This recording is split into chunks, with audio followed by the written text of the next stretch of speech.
Hello students, this is Sahar. Welcome to my YouTube channel. जैसा कि हमने आपको इससे पहले एक ग्राफ का वीडियो प्रोवाइड कराया था, जिसमें हमने आपको ग्राफ के बारे में, कितने प्रकार के होते हैं, उसके बारे में एक ब्रीफ इंट्रोडक्शन दिया था। साथ ही साथ क्वेश्चन भी कराया था। तो आपको एक आउटर लाइन दिमाग में बन गई थी कि ग्राफ किस तरह का होता है और उससे रिलेटेड क्वेश्चन एग्जाम में कैसे आते हैं।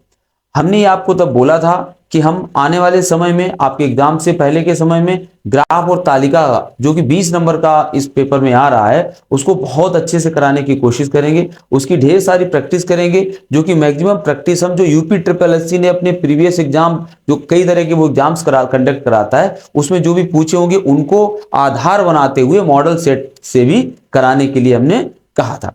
उसी कड़ी में ये वीडियो तो थोड़ा लेट हो गया है, लेकिन आने वाले वीडियो बहुत ही रेगुलर वे में डालेंगे और आपको कम से कम ये जो 20 मार्क्स हैं डीआई के, इसमें किसी भी तरह की प्रॉब्लम क्रिएट ना हो। बहुत आसान होता है इसको कर पाना। थोड़ा सा कैलकुलेटिव माइंड होना चाहिए, वो भी बहुत ज्यादा डिटेल में ना जा करके बहुत ही शॉर्ट में हम कैसे कैलकुलेशन निपटाते हैं, हम उसको कह सकते हैं कि ट्रिक्स में इनको कैसे करते हैं। इस तरह की व्यवस्था हमने आपको यहाँ पर देखने की मिलेगी।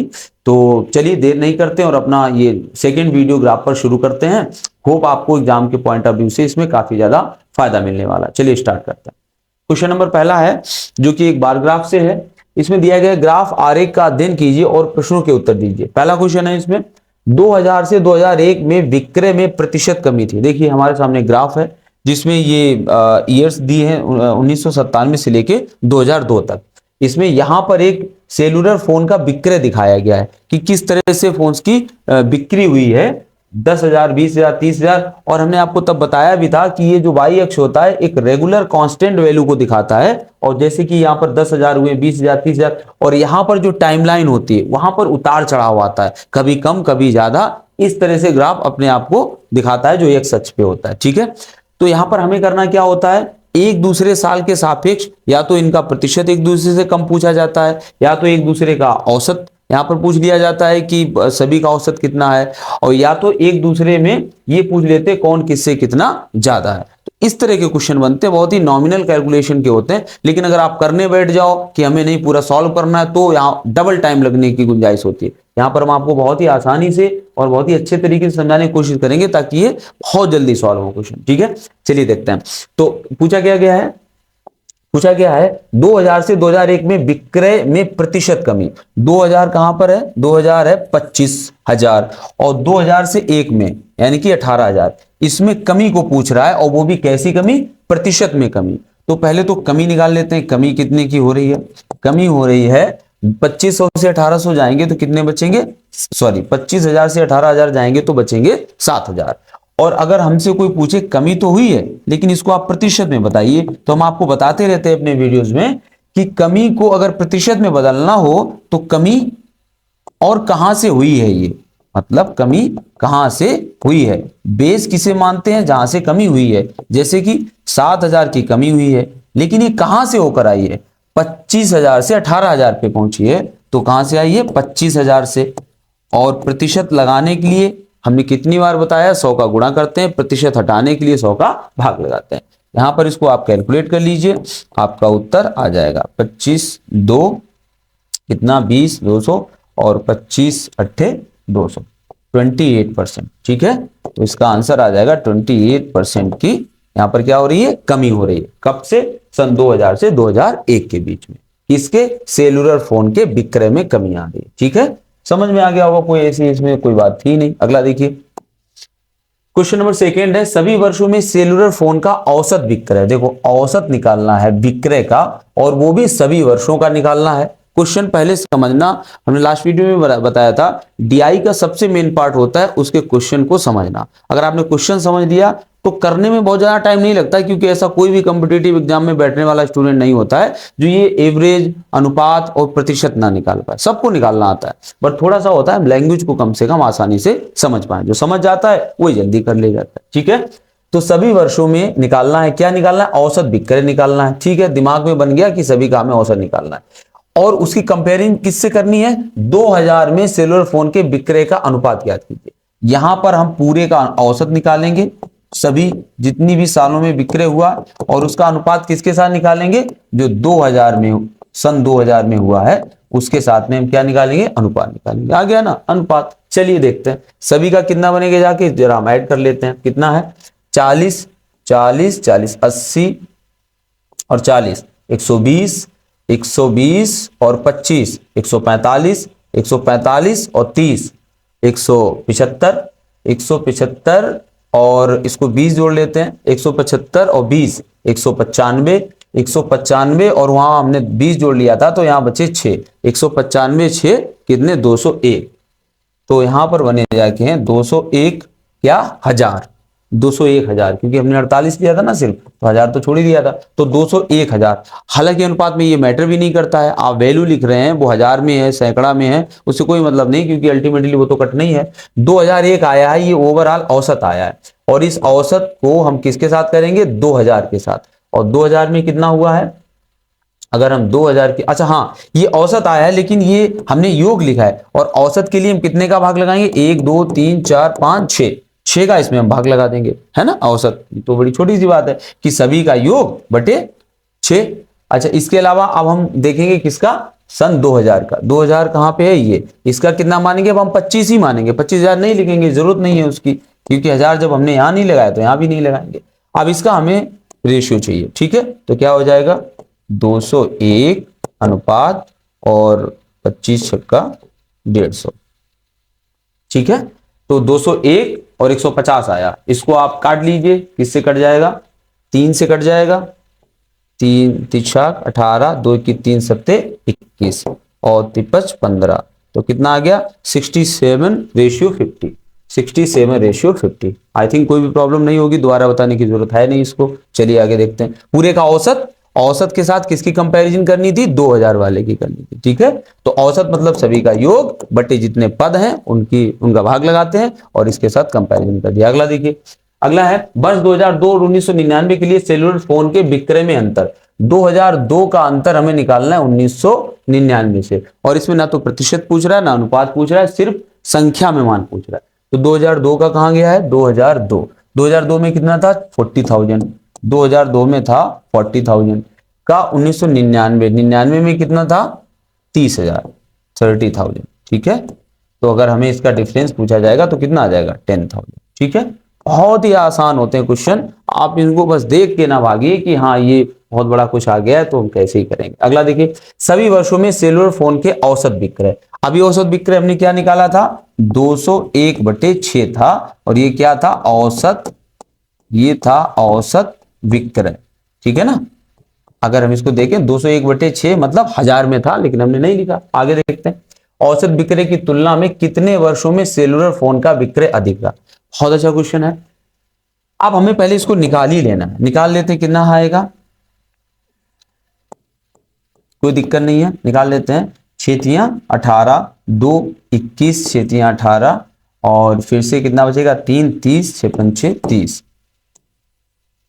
6 18 2 21 6 18 और 3 30 6 5 30 और कितना, यानी कि 33,500 आ गया। 33,500 क्या आया, औसत विक्रय आया। और अब इसकी तुलना किससे करनी है, तुलना करनी है कितने वर्षों में सेलुलर फोन का विक्रय इससे अधिक रहा। तो मतलब हमें यह देखना है कि 33,000 से ज्यादा बिक्री कितने सालों में रही है। तो देखिए 33,000 से ज्यादा, एक यहां रही, यहां भी रही, यहां भी रही, बस 1 2 3 सालों में रही है। 33 से ज्यादा बिक्री कितने, औसत से ज्यादा बिक्री कितने सालों में रही है, 3 सालों, ठीक है। अगला देखिए, अगला क्वेश्चन है वर्ष 1999 और 2001 में सेलुलर फोन के विक्रय का योग किस वर्ष के विक्रय के बराबर है। बच्चों वाला क्वेश्चन है। 1999 और 2000 के सेलुलर फोन का योग देख लीजिए, 99 कहां गया है, ये 30,000, और किसके 2001 का 18,000, 30 18 48,000, ठीक है। तो 48,000 का विक्रय किस वर्ष के विक्रय के बराबर है, किसके बराबर है ये 48,000, 1997 के बराबर है। अगला देखिए, अगला क्वेश्चन है ग्राफ का अध्ययन कीजिए, ग्राफ का अध्ययन कीजिए, क्या करना है निम्नलिखित प्रश्न, अच्छा वो खत्म हो गया, अगला देखते हैं, ठीक है। नेक्स्ट आ गया, 5 क्वेश्चन हो गए थे, ग्राफ से 5 ही क्वेश्चन पूछे जाते हैं। कच्चे ऊन के उत्पादन में उच्चतम वृद्धि का वर्ष था, ठीक है। तो यानी कि ये दिया गया है, ये वर्ष दिए गए हैं और ये कच्चे ऊन का क्या हो रहा है उत्पादन दिखा रहा है, जो भी किसमें है मीट्रिक टन में है, उसकी जरूरत हालांकि पड़ेगी नहीं। तो अब पूछ रहा है वो कच्चे ऊन के उत्पादन में उच्चतम वृद्धि का वर्ष, उच्चतम वृद्धि का वर्ष। हम ये देखेंगे यहां से वृद्धि हो नहीं, वृद्धि कहां पे हो रही है, केवल यहां से एक यहां पे हो रही है, यहां से एक यहां पे हो रही है और एक यहां से यहां पे हो रही है। और ये तो उच्चतम वृद्धि कहां पर हो रही, जाहिर सी बात है हम इनका डिफरेंस निकालेंगे। ना तो हमसे प्रतिशत पूछ रहा है, ना तो अनुपात पूछ रहा है, ना औसत पूछ रहा है, कुछ नहीं पूछ रहा है। वो सीधा सीधा पूछ रहा है कि उच्चतम वृद्धि कहां पर हो रही है। तो 53 65 का आप देखेंगे डिफरेंस कितना है, 76 65 का देखेंगे। जब सबका आप देखेंगे तो आपको मिलेगा, देख लीजिए इसको, 65 से 53 कितना बचेगा 12, और 76 से 65 कितना 11, जो उत्पाद उच्चतम वृद्धि का वर्ष, ठीक है। और इसके अलावा ये तो बहुत ही कम है, 10 ही का है और यहाँ भी कमी है। तो यहाँ पर कौन सा बना जाके उच्चतम वृद्धि का वर्ष 16 17, 16 17 उच्चतम वृद्धि का वर्ष था 16 17। यहाँ 53 से 65 हुआ है जो कि कितना है 12 ज्यादा है, ठीक है। तो यहाँ हुआ, यहाँ 11 ही ज्यादा है। अगला देखिए, अगला कह रहा है पहले 4 वर्षों के उत्पादन की तुलना में अंतिम 4 वर्षों में कच्चे ऊन का उत्पादन प्रतिशत में बढ़ गया। पहले 4 वर्ष, तो पहले 4 वर्ष कौन से हो गए, ये पहले 4 वर्ष हो गए। पहले 4 वर्षों के उत्पादन की तुलना में अंतिम 4 वर्ष, और ये अंतिम 4 वर्ष हो गए, ठीक है। तो पहले 4 वर्ष का देख लीजिए कितना हुआ जाके, कितना होगा 5 3 8 1 9 6 15, और 5 5 10 5 15 और 6 21 और 1 22, 225। और बाद वाला कितना हो जा रहा है 6 8 6 14 14 और 3 17 17 8 25, बाद का हो रहा है 25 की 5 2 और 7 5 12 12 6 18 18 7 25 और 25 और 2 25 2 27। देखो अब बात को समझिए क्या कह रहा था, पहले 4 वर्षों के उत्पादन की तुलना, ये पहले के 4 वर्ष हैं, ये कौन से हैं, ये पहले के 4 वर्ष हैं, पहले के 4 वर्ष, वर्षों का उत्पादन है किसका, ऊन का। और 4 वर्षों, अगला तुलना किसे करनी है, अंतिम 4 वर्षों में कच्चे ऊन का उत्पादन कितने प्रतिशत बढ़ा। और अंतिम 4 वर्ष कौन से हैं, ये वाले, ये हैं अंतिम और ये हैं पहले के। कितना बढ़ा है जरा देखिए, 225 से 275 हुआ है, तो बढ़ा कितना है, आप कहोगे 50 बढ़ा है। कितने प्रतिशत बढ़ा है, पहले 4 से दूसरे 4 का कितने प्रतिशत बढ़ा है, तो बड़ा कहां से दिखाते हैं, जो आधार होता है जहां से चीज बढ़ती है। तो नीचे कितना आएगा 225, और प्रतिशत लगाने के लिए फिर से 100 का गुणा। कहीं पर कोई ऐसा क्वेश्चन ही आपको नहीं लगा होगा जहां पर आपको लगे कि कैसे लगाएंगे। 25 × 225 और 200/9, 200 कितना आ जाएगा 9 बराबर, देख लीजिए 9 दूनी 18 और 2 20, 9 दूनी 18 और फिर से 2, तो ये आ जाएगा 22.22, 22.22। था आसान। पहले 4 वर्ष का दूसरे 4 वर्ष में कितनी वृद्धि हो रही है, बस वही पूछा गया था। अगला देखिए, अगला क्वेश्चन है 8 वर्षों के दौरान औसत उत्पादन था। अब इन 8 वर्षों का हमें क्या निकालना है, औसत उत्पादन। तो सभी वर्षों का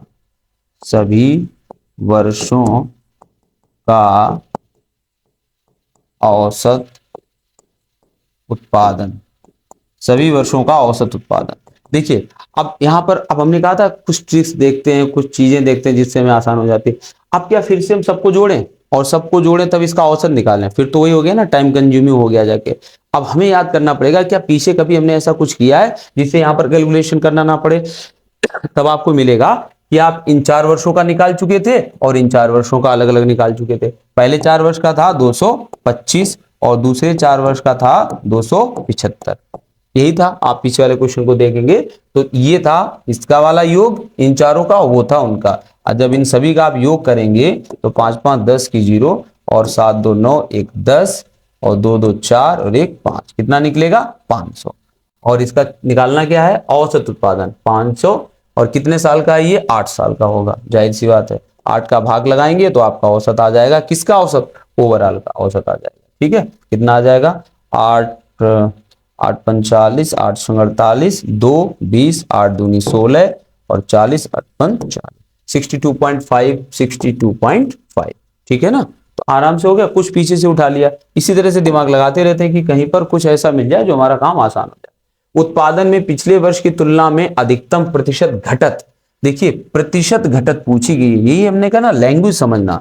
घटत तो पूछी गई, घटना पूछा गया, लेकिन किसका प्रतिशत घटत, और किसकी तुलना में, पिछले वर्ष की तुलना में देखना है, और किसी भी वर्ष का देखना, मतलब किसी पर्टिकुलर ईयर की बात तो की ही नहीं। हमसे ही कहा गया है कि जो कमी हुई है तो किस वर्ष में पिछले वर्ष की तुलना में कम हुई है। तो आप देखेंगे यहां पर थोड़ी सी कमी आपको दिख रही होगी, इसके बाद यहाँ कहीं नहीं दिख रही, कहीं नहीं दिख रही, और एक यहां पर दिख रही है, और फिर कहीं नहीं, मतलब दो ही जगह हमें दिख रही है कि कमी हो रही है। यहां पर कमी कितनी हो रही है, आप देखोगे 5/56, ठीक है, यही तो हो रही है, 5 की कमी हो रही है, और कहां से हो रही है, 56 से। प्रतिशत में निकालने के लिए आप किसका गुणा करोगे, 100 का। और ये पहली वाली है, दूसरी वाली कौन सी हो जाएगी, 76 से कितना है, 58 है शायद, तो 76 से 58, 2 और 6 2 कितना हो जाएगा ये, 8 और 1 18 की हो जाएगी, 18 की कमी हो जाएगी। और 18 की कमी और कहां से देखी जाएगी, 76 से। आप देख पाएंगे, आपको करने की भी जरूरत नहीं है, आप देखोगे कि कमी जो इनसे निकलेगी, प्रतिशत में भी चाहे निकालें चाहे ना भी निकालें, तो आपको दिख जाएगी कि यहां पर सबसे ज्यादा कमी हो रही है। तो किस वर्ष में लिखी जाएगी वो, उत्पादन में पिछले वर्ष की तुलना में अधिकतम प्रतिशत घटत किस वर्ष रही। तो अब इसको नहीं लिखा जाएगा, किसको लिखा जाएगा, 18-19 को। 18-19 में सबसे ज्यादा घटत दर्ज की गई पिछले साल की तुलना में, ठीक है।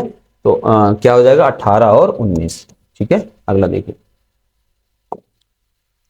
अगला क्वेश्चन है 2014-15 में कच्चे ऊन का उत्पादन 2014-15, ये रहा 14-15 का उत्पादन, 2019-20 के उत्पादन का कितना भाग था, 2019-20। अब यहां पर हम आपको एक बात बताएंगे, क्या पूछ रहा है, देखिए प्रतिशत पूछता है पता चल जाता है, औसत पूछता है पता चल जाता है, अनुपात पूछता है पता चल जाता है, ये भी अनुपात ही। वो ये कह रहा है कि 2014-15 का जो उत्पादन रहा कितना, 51, वो 19-20 के उत्पादन का कितना भाग है, यही है ना। हम कह दें आपको कि 90 अंश 360 अंश का कौन सा भाग है, तो आप यही कहोगे कि कौन सा भाग है, 1/4, ठीक है। बस वही बात ही है, तो काट दीजिए, किसी से कट रहा है, 17 17 चकू 68, तो कितना आ जाएगा, 3/4 भाग, यहीं पे हो जाएगा 3/4 भाग। अगला देखिए, ये तालिका का क्वेश्चन है, इसको देख लेते हैं। निम्न की तालिका का अध्ययन करें और उस पर आधारित प्रश्नों के उत्तर दें। क्या है, दिए गए वर्षों में प्रतिवर्ष कंपनी के व्यय लाख रुपए में,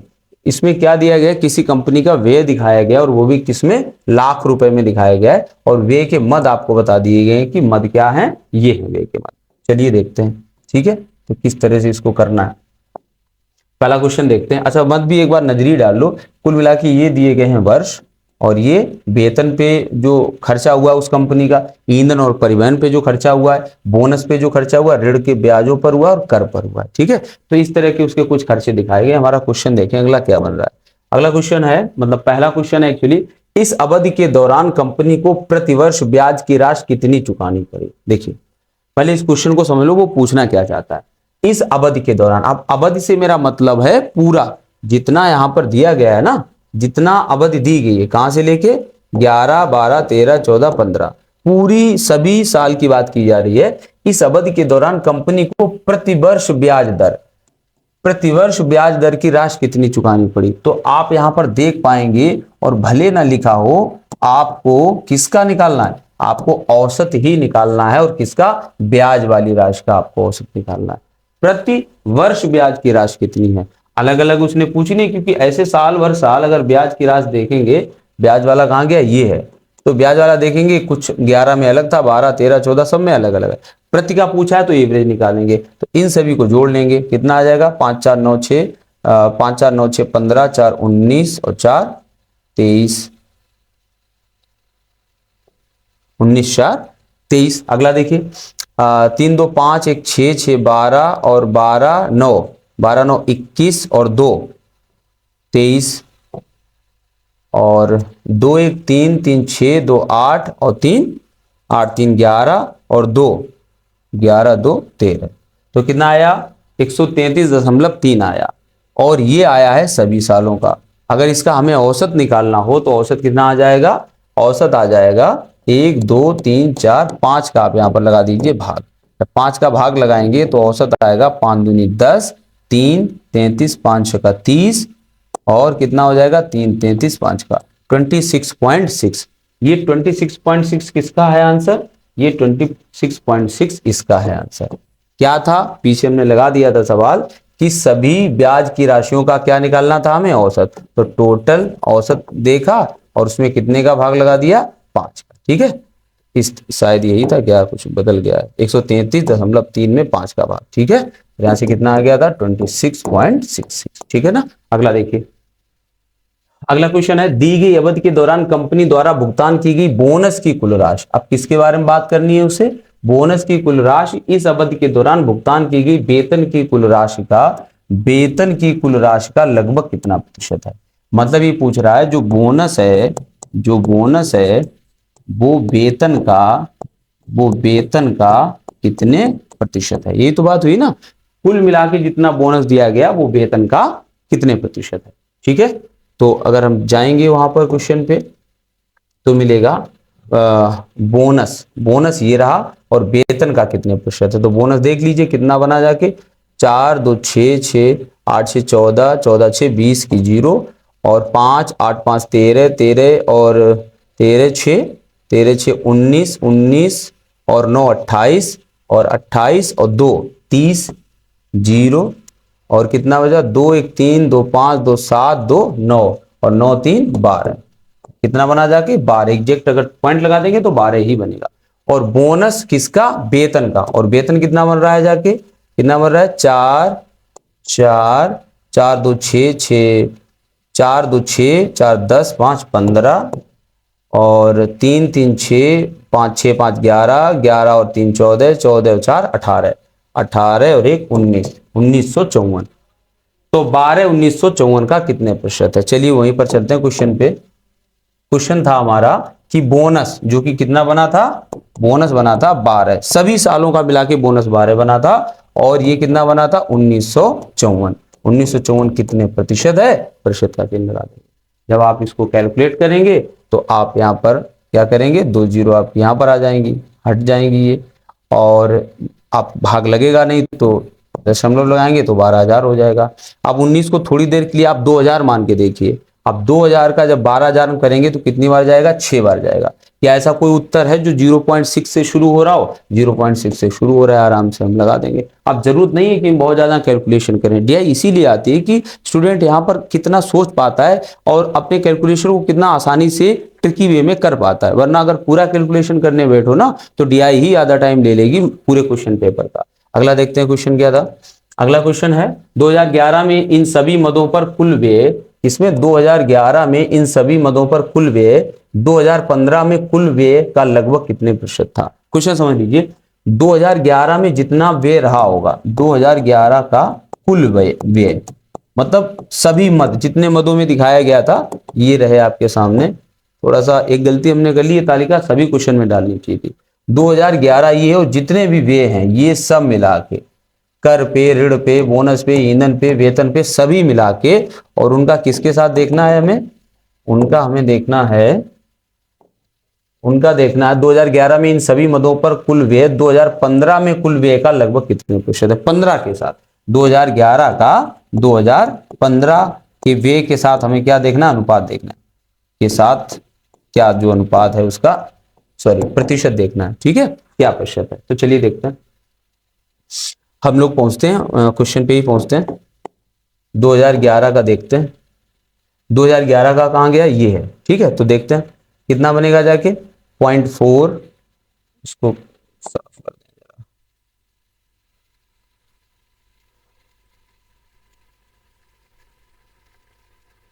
दें। देखिए कितना 2011 का बनेगा, 3.4, इधर देखिए, और 5 5 3 8 8 और 2 10 0 और 8 1 9 और 9 और 1 10 की 0 और 3 1 4 2 6, नहीं 3 1 4, ये तो जुड़ ही गया था, और 4 और 1 5, 500 500.4 बना। ये 2011 का कुल व्यय है, किस पे मिला के, वेतन, ईंधन, बोनस, ऋण, सब पे। इसका हमें प्रतिशत, ये कितने प्रतिशत है किसका, 2015 वाले का। तो 15 को जोड़ेंगे तो ये आएगा कितना आएगा, 8 4 12 12 8, जीरो लगा दो, ये 88 है शायद, छोड़िए उसको। 96 4, एक तो ये हो जाएगा 96.96 और 0.40, तो कितना हो जाएगा 6 और 9 4 13। ठीक है, दशमलव लगा दीजिए, एक यहाँ से बड़ा। 8 1 9, 9 9 18, 18 2 20, 20 2 22 और 22 2। ठीक है, और इधर कितना हो जाएगा 8 8 3 11, 11 और 5, 11 5 16, 16 और 5 21, 21 2 23 और 4 1 5, 5 और 2 7, 732.36।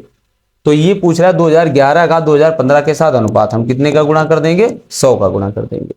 तो जब हम 100 का गुणा कर देंगे, इसको कैलकुलेट करेंगे, तो हमारा मान कहीं ना कहीं आएगा जाके, कैलकुलेशन यहां पर करने की जरूरत है नहीं, तो यहां पर जब हमारा मान आएगा वो तकरीबन आएगा, यहां पर देखिए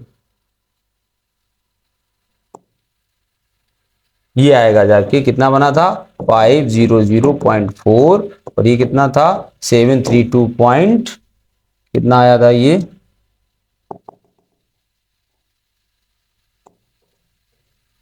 36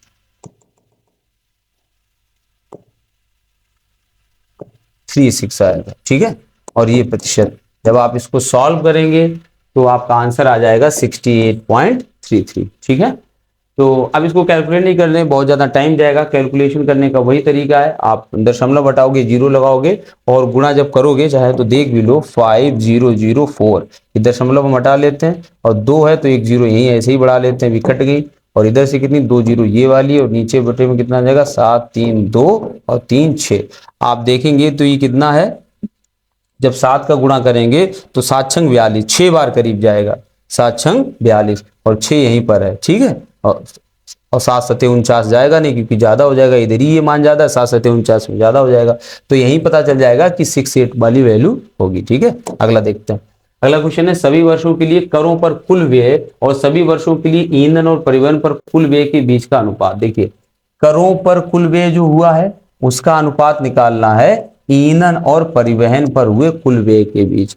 हम वहां पर क्वेश्चन आपको याद दिला देंगे, वहीं पर पहुंचते हैं तालिका में। तालिका में जब हम पहुंचेंगे,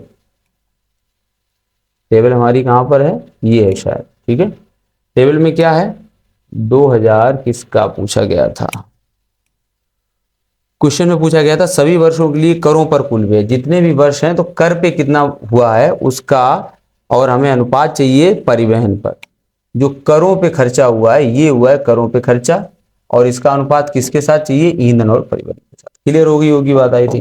ठीक है, तो करों पे कितना हो जाएगा, करों पे जोड़ लीजिए, कितना हो जाएगा 5 7 5 12, 12 और 8 20 और 8 28। ठीक है, और 8 1 9, 9 7 7 ही है, 9 7 16, 16 और 7 23, 23 और 8 31। ये इसमें कितना बना था ये 31, एक सेकंड देख लें जरा, 5 5 10, 5 5 10 8 18, 18, सेकंड रुक जाओ, ये दिख नहीं रहा हमें, इसको साफ करना है। ठीक, आप देखिए 5 5 10, 10 8 18, 18 और 8 18 8 26, 26 की 6 2। अब देखिए 8 1 9, 9 7 16 और 16 और 7 23, 23 और 8 31, 31 और 2 35 की 3 और 1 और 3 1 4, 436 आया। 436 किसका आया है, सभी करों का, और इसका किसके साथ हमें देखना है, इसका देखना है ईंधन और परिवहन के साथ। कितना आ जाएगा ये 5 5 2 7, 7 5 5 10, 4 14, 4 1 और 1 3 1 4, 5 4 9 और 1 10 की 0 और 1 1 2 1 3 1 4 1 5, 5 और 1 6, 604। तो करों पर कुल व्यय जो हुआ है वो 436 हुआ है, और ईंधन और परिवहन पे कितना हुआ है 604। 436 करों पे और 604। ठीक है, ये देखिए 436 करों पे हुआ है, 600 करों पे हुआ है 436, और ये कितना हुआ है 604। ये कर वाला है और ये किसका है, ईंधन वाला है। इनका अनुपात अगर हमें देखना हो तो आप काट दीजिए इसको, 4 से काट दीजिए, 4 एकम 4, 4 निम 36 और 4 एकम 4, 4 पंचे 20, 4 एकम 4, कितना आया 109 अनुपात 151। ठीक है, तो किसके बीच पूछा गया था, करों पर कुल व्यय कितना है उसको जोड़ लेंगे और ईंधन पर कुल व्यय कितना है और ईंधन और परिवहन पे उसको जोड़ के हम उनका अनुपात निकाल देंगे, सिंप्लीफाई कर देंगे, आराम से आंसर आ जाएगा। अगला देखिए, वर्ष 2013 के दौरान इन मदों पर कंपनी का कुल व्यय कितना था। 2013 में पूछा गया है और इन मदों पर, 2013 के मतलब सभी मदों पर कंपनी का कुल व्यय कितना है। तो 2013 में अगर हम बात करेंगे 2013 की, तो 13 में व्यय जो हुआ है वो क्या हुआ है, ये हुआ है, और इसको हम ऐड करेंगे तो हमारा आंसर हमें मिल जाएगा, और उसको ऐड करने के बाद आंसर मिल जाएगा। आप चाहो तो ऐड कर लीजिए इसको।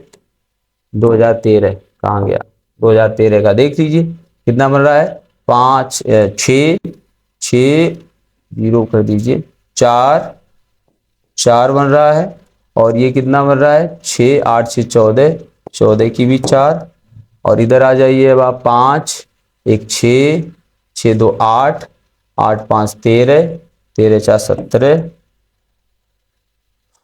और 7 3 10 10 और 2 12 और 1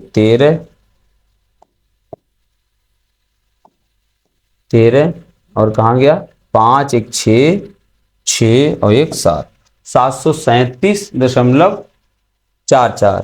देखिए कहीं आंसर है ये क्या, 738.44 है, एक जोड़ने में गलती हुई होगी, देख लेते हैं दोबारा, 738.44। ठीक है, कहाँ पे है ये, इसको जोड़ने में कहीं गड़बड़ हुआ होगा, या तो यहाँ दशमलव वाला नहीं हमने जोड़ा होगा। 6 और 4 सॉरी 4 4 8 6 14 की 4 1, और यहाँ पर कितना बना 5 1 6 6 2 8 8 5 13 13 4 17 और एक हाँ हासिल वाला 18, 738.44। तो ये आया है 2013 का कुल जो व्यय हुआ है सभी मदों को मिला के। आप यहाँ पर देख पाए होंगे कि तालिका थोड़ी सी कैलकुलेटिव रहती है, अगर वो पॉइंट में आ जाती तो थोड़ा सा टाइम लगता है उसमें, और इसको टाइम को कोई बचा नहीं सकता है। ऐसा नहीं है कि हमने इसमें अगर 5 मिनट लगाए या 7 मिनट लगाए तो इसको कुछ भी किसी तरह से बचाया जा सकता था। आपका कैलकुलेशन जितना फास्ट होगा आप उसको उतनी आसानी से कर सकते हैं। जहां पर संभव होता है कि हम यहाँ पर टिप और ट्रिक्स लगा सकते हैं तो वहां पर हम लगा लेते हैं, और जहां पर संभव नहीं, आपको सीधे सीधे मान पूछे जा रहे हैं तो आपको अगर जोड़ना है तो जोड़ना ही पड़ेगा, आपको प्रश्न निकालना है तो प्रश्न उसी तरह से निकलेगा जैसे निकलना चाहिए। ठीक है, तो बाकी और जो होते हैं जहां पर आसानी की जा सकती है वहां पर आसान उनको बनाते हैं, जैसे पाई चार्ट में बहुत आसान हो जाता है, और जो अनुपात और प्रतिशत वाले क्वेश्चन होते हैं उसमें बहुत आसान हो जाता है। एवरेज वाले क्वेश्चन है तो उसमें आपको जोड़ना ही पड़ेगा, अनुपात वाले हैं तो जोड़ के ही निकालना पड़ेगा। तो इस तरह से क्वेश्चंस को हम डील करते हैं। होप आपको क्लास पसंद आई होगी। आगे की क्लासेस में हम इसको और बेहतर करने के लिए कुछ अच्छे क्वेश्चंस लाएंगे जो कि पाई चार्ट के भी होंगे और बार ग्राफ के भी होंगे और तालिका के भी होंगे और लाइन ग्राफ के भी होंगे। लगभग सभी टाइप के क्वेश्चन उसमें हम शामिल करेंगे ताकि आपको एक बेहतर अंडरस्टैंडिंग मिल पाए आपके डीआई वाले पोर्शन की। Thank you for watching.